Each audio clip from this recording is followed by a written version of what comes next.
वो ये डिसाइड किया गया है कि अगर एक दुकान की डीसी वैल्यू निकलेगी, हर दुकान की एक डीसी वैल्यू निकलेगी, हर बिजनेस की एक डीसी वैल्यू निकलेगी। फॉर एग्जाम्पल अगर करोड़ रुपया डीसी वैल्यू निकल आई है किसी की, तो तस्वर किया जाएगा कि सालाना उसका 10% यानी 10 लाख रुपया उसकी आमदनी है। कि देखिए जी, पाकिस्तान में मुलाजम पेशा लोग जो टैक्स देते हैं 40 लाख के करीब तो लोग टैक्स नेट के अंदर हैं, और गवर्नमेंट के पास डाटा भी है कि 30 लाख रिटेलर्स हैं जो कि बड़े बड़े जो ना वो फैशन स्टोर्स चलाते हैं, बड़े बड़े डिपार्टमेंटल स्टोर्स हैं, फूड स्टोर्स हैं जी, बड़े बड़े ये जो अब शादी हाल हैं, इस तरह के और बड़े बड़े बिजनेस हैं, और वो टैक्स नहीं देते। 60 अदारे हैं जो कि पाकिस्तान का खरबों रुपया सालाना जो है वो उनके नुकसान में चला जाता है। पहले वो नुकसान बंद करें कि भाई वो नुकसान नहीं होना चाहिए, कम से कम ब्रेक इवन पे चले वो अदारा। अगर वो लोग नहीं करते, उनको आप 15 जुलाई का टाइम दें, 2025 का दें कि 15 जुलाई 2025 तक इनको तो दिया ना आपने कि टैक्स जमा कराना है, उनको भी दें कि भाई अगर आपका अदारा नुकसान में हुआ तो आप फारग हो।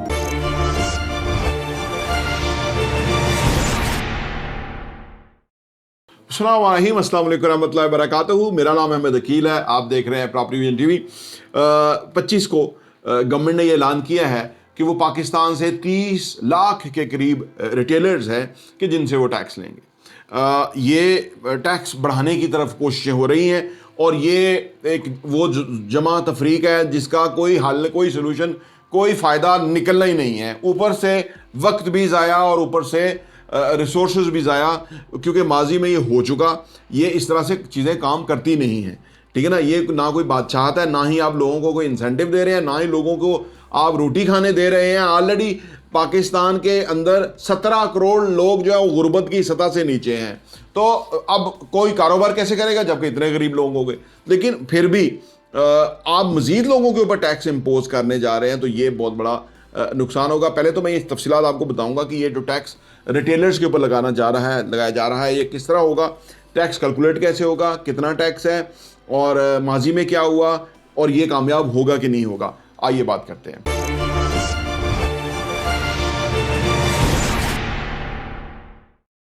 Welcome back. देखिए जी, गवर्नमेंट ने फैसला किया है कि वो पाकिस्तान में 30 लाख के करीब रिटेलर हैं जिनके ऊपर टैक्स लगाएंगे। और लॉजिक बड़ा मशहूर है, पॉपुलर है कि देखिए जी, पाकिस्तान में मुलाजम पेशा लोग जो टैक्स देते हैं 40 लाख के करीब तो लोग टैक्स नेट के अंदर हैं, और गवर्नमेंट के पास डाटा भी है कि 30 लाख रिटेलर्स हैं जो कि बड़े बड़े जो ना वो फैशन स्टोर्स चलाते हैं, बड़े बड़े डिपार्टमेंटल स्टोर्स हैं, फूड स्टोर्स हैं जी, बड़े बड़े ये जो अब शादी हाल हैं, इस तरह के और बड़े बड़े बिजनेस हैं, और वो टैक्स नहीं देते, तो उनको टैक्स में लेके आना है। और वो जो क्राइटेरिया डिसाइड किया गया है वो ये डिसाइड किया गया है कि अगर एक दुकान की डीसी वैल्यू निकलेगी, हर दुकान की एक डीसी वैल्यू निकलेगी, हर बिजनेस की एक डीसी वैल्यू निकलेगी। फॉर एग्जाम्पल अगर करोड़ रुपया डीसी वैल्यू निकल आई है किसी की, तो तस्वर किया जाएगा कि सालाना उसका 10% यानी 10 लाख रुपया उसकी आमदनी है, और 10 लाख की जो आमदनी है उसके ऊपर उनसे 10% लाख रुपया टैक्स वसूल किया जाएगा। और जो लाख रुपया टैक्स है वो अगर वो यकमुश दे दें तो 75,000 दे दें तो वो उनका साल क्लियर हो गया, और अगर वो इंस्टॉलमेंट में देंगे तो वो 10-10 हज़ार की 10 इंस्टॉलमेंट करके वो जमा कराएंगे टैक्स। अच्छा, ये तो वो लेवल है। एक लेवल वो है कि जिनकी जो मिनिमम बिजनेस का जो फर्ज करें कि कोई कमाता नहीं है कुछ भी, उसका कारोबार है, कुछ भी नहीं कमाता, उसकी एवेल्यूएशन जो है ना वो इतनी है, तो वो फिर भी वो 1200 रुपया माहवार वो टैक्स देगा, यानी 1200 महीना वो टैक्स देगा। तो ये टैक्स जो है ना वो अच्छा, आप देखिए नाहली का लेवल देखिए कि ना ही जो ट्रेडर्स के नुमाइंदे होते हैं, हर शहर में होते हैं, हर मार्केट के अंदर होते हैं, उनके साथ ना ही कोई मुज़ाकरात किए गए, ना ही उनसे कोई डिस्कस किया गया कि हमने टैक्स लगाना है तो किस तरह लगाना है, और ये इम्पोज कर दिया गया है। याद रहे कि माजी में भी इस तरह का बहुत सारा काम हुआ था। ये पिछली गवर्नमेंट पंजाब में भी हुआ था, तो मरियम नवाज़ ने एक ट्वीट किया था, उसके ऊपर वो टैक्स ही ख़त्म हो गया था कि जी वो कोई नहीं टैक्स देना, क्योंकि ये जो ज़्यादातर दुकानदारों का वोट बैंक है वो PMLN का है। तो ये सिर्फ उनको IMF को दिखाने के लिए कि इससे जी कैलकुलेशन बनाई गई है जी, इससे 14,000 अरब सालाना टैक्स इकट्ठा हो जाएगा, और ये उन्होंने वो कर भी दिया है, और ये 15 जुलाई से जमा कराना है हर एक को पूरे पाकिस्तान के अंदर। अर्ज़ ये है कि ये इस तरह की जो बगैर सोचे समझे कोई चीज़ ऊपर से इम्पोज करने की कोशिश की जाती है, ये बड़ी ख़तरनाक होती है। क्योंकि इससे क्या होगा, हड़तालें हो जाएंगी, मुल्क बंद हो जाएगा, ये उनका मुकाबला नहीं कर सकेंगे क्योंकि अपना वोट बैंक है, वो लोग जो है वो मुल्क जाम कर देंगे और उसके बाद ये टैक्स इकट्ठा नहीं होगा और ये उसी पुरानी तनख्वाह पे काम चलता रहेगा। मैं इस चीज़ के ख़िलाफ़ नहीं हूँ कि टैक्स नहीं लगना चाहिए, टैक्स लगना चाहिए। मैं इस चीज़ के ख़िलाफ़ हूँ कि टैक्स लेने वाला जो है उसको पहले रोल मॉडल बनना चाहिए। 1 रुपया टैक्स का मिसयूज़ नहीं होना चाहिए। सबसे पहले तो ये होना चाहिए कि जो जहाँ जहाँ नुकसान हो रहे हैं उसको ख़त्म किया जाए। 60 अदारे हैं जो कि पाकिस्तान का खरबों रुपया सालाना जो है वो उनके नुकसान में चला जाता है। पहले वो नुकसान बंद करें कि भाई वो नुकसान नहीं होना चाहिए, कम से कम ब्रेक इवन पे चले वो अदारा।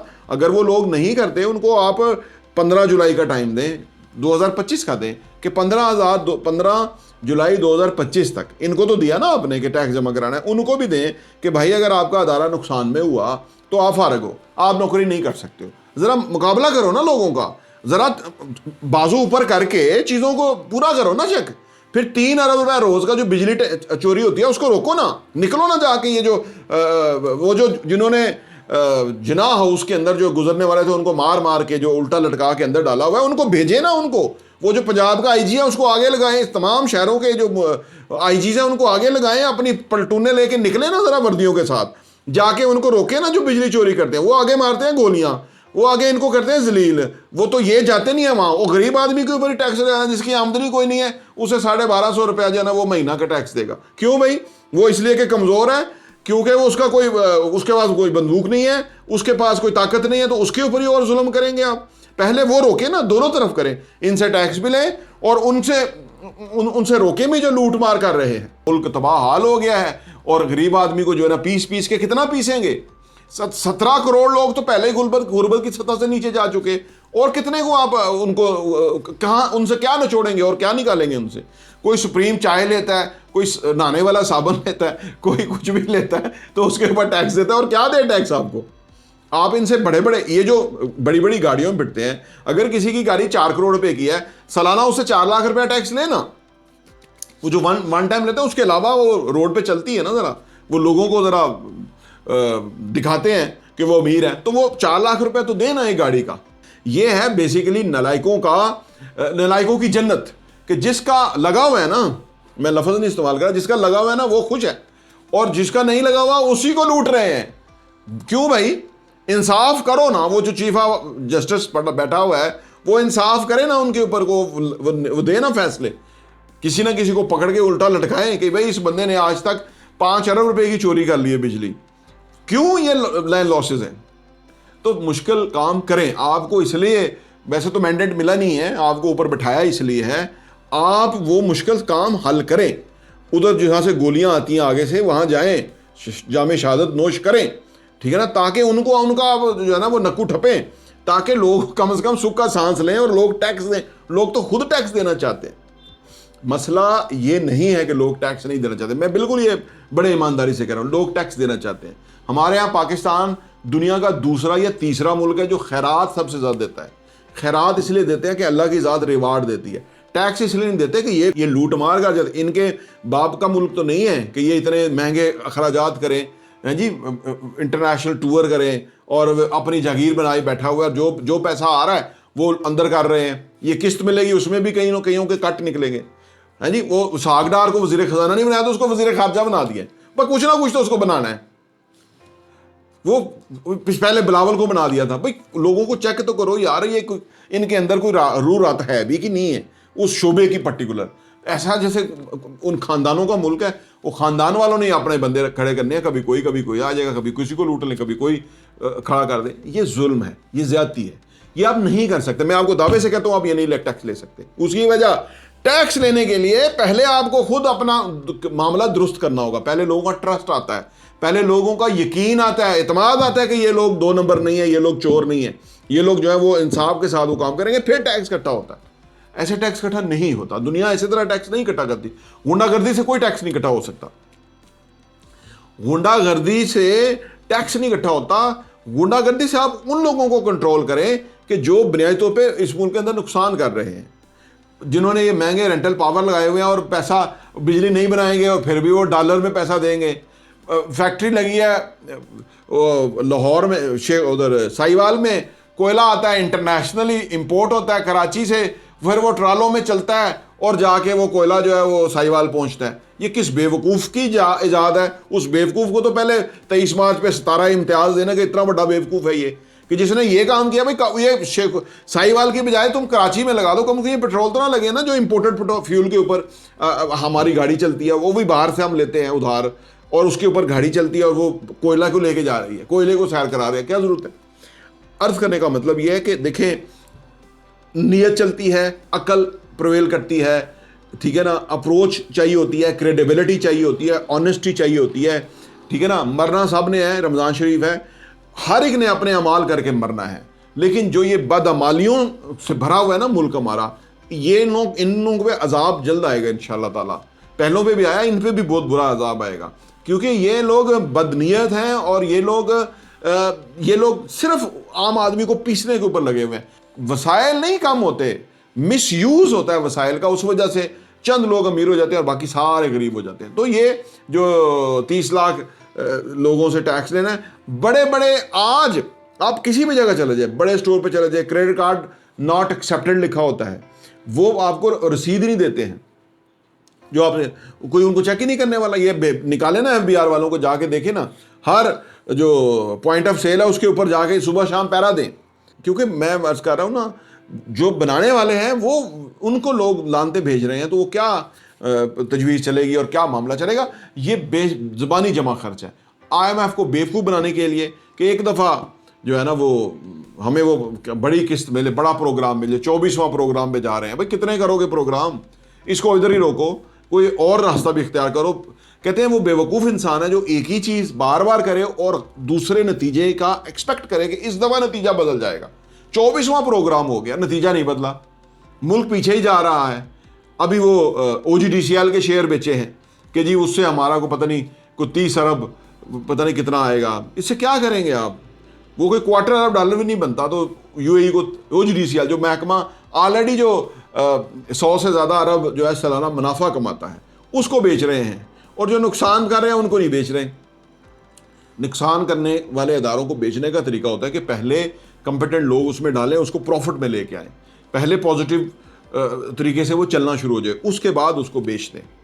स्टेट को ये चाहिए, जो 60 अदारे जो पाकिस्तान का नुकसान कर रहे हैं, उन सब पे ऊपर ये अप्लाई करें, जो उसकी मीटिंग करें, उसको उसका प्रोसेस शुरू करें, दोनों चीज़ें करें। टैक्स भी लें, टैक्स तब लोग टैक्स देंगे, ऐसे सूखा टैक्स लोग नहीं देंगे। आप देख लीजिएगा, दुकानें बंद हो जाएंगी, लोग पहले ही ख्वार हो जाएंगे, जिनको जो चीज़ें मिलती थी वो भी नहीं मिलेंगी, निज़ाम धर्म भरम हो जाएगा, लोग आपको वोट भी नहीं देंगे और गालियाँ भी देंगे। अर्ज करने का मतलब यह है कि जो लोग, गवर्नेंस जो होती है ना, गवर्नेंस वो अकल से होती है, वो आपके अंदर एक एबिलिटी होती है, उससे गवर्नेंस होती है। ये कोई गवर्नेंस नहीं है जो ये कर रहे हैं। हर बंदा तो चिड़ा बैठा हुआ है, क्या गवर्नेंस करेंगे? गवर्नेंस का मतलब होता है कि अच्छा गवर्नेंस करने का मतलब यह है कि लोगों को इत्मीनान होता है रियासत के ऊपर, हुकूमत के ऊपर, कि वो हमारे लिए सोच रहे हैं और जो उनका काम है, इसीलिए तो वोट दिए हैं। वैसे तो वोट इनको नहीं दिए, जिनको दिए थे वो तो जेलों में है, वो तो आए नहीं। लेकिन बुनियादी फिनोमेना ये होता है कि जब लोगों को इत्मीनान हो कि वो हमारे बारे में सोच रहे हैं। क्यों इमरान खान के दौर में टैक्स नेट बढ़ रहा था, क्यों फॉरेन रेमिटेंसेस ज़्यादा आ रही थी, क्यों तरक्की की रेशो बढ़ रही थी? क्योंकि ओवरसीज पाकिस्तानियों को, हर बंदे को ट्रस्ट था कि यार ये बंदा ईमानदार है। बहरहाल अल्लाह से दुआ है कि अल्लाह पाकिस्तान की खैर फरमाए। मसाइल ऐसे हैं कि उनको हल करने वाले से लगता नहीं है कि ये कर सकते हैं। बात यह है कि बार बार उसी अतार के लोंडे से दवा लेने वाले मामला है जिससे कोई आराम ही नहीं आ रहा 75 सालों में। अल्लाह पाकिस्तान की खैर फरमाए। बहुत बहुत शुक्रिया।